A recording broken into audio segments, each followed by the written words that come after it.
Yes, Nicky Wang of Standard. Hello, good evening, and congratulations to the entire cast. Since ito na lang naman yung cast, I would like to ask Direk Dodo, sorry. The until the very end, we were thinking about the ending and we just wanted to know ano ba yung inspirasyon ng story ng Kampon at ng parang cult na involved sa story. Okay. Actually, nag-start to may kwento na. Ayan. Nag-start to may kwento. Binigay sa akin si Kate to develop further. So, yun yung talagang seed niya. So, parang the whole writing process tsaka development ng story, binibase ko dun sa binigay sa akin na ni Kate tsaka yung intent niya for the film.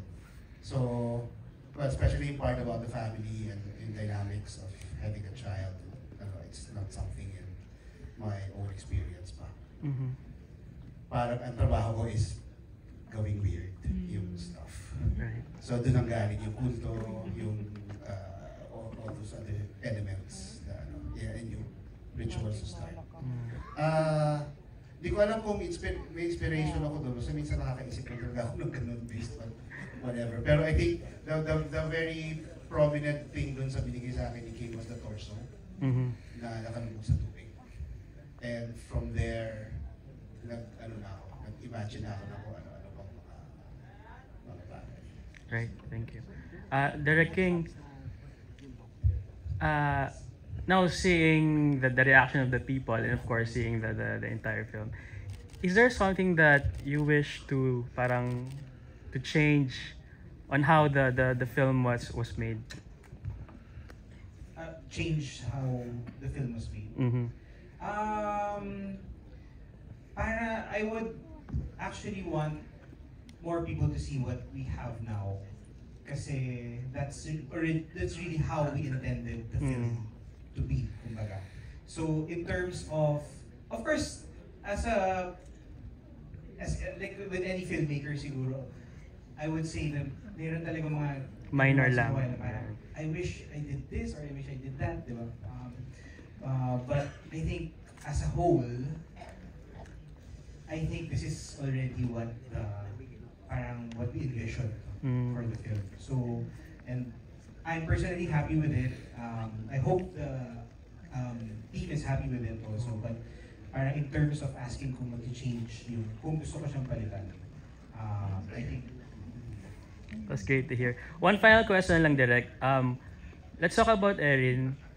She hasn't seen any parang horror. I guess, no? Hindi pa siya nakapanood ng ganong kaklaseng pelikula. How were you able to motivate such a young actor para ma-execute yung kailangan na makita sa screen? Yeah, I think yun yung nabanggit ko rin ng press con na nung nag-shoot kami, doon talaga lumabas na there really is natural talent.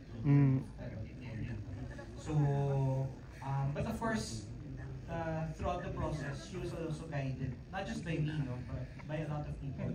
We have an acting coach, si Bong Data, who guided her before we started production.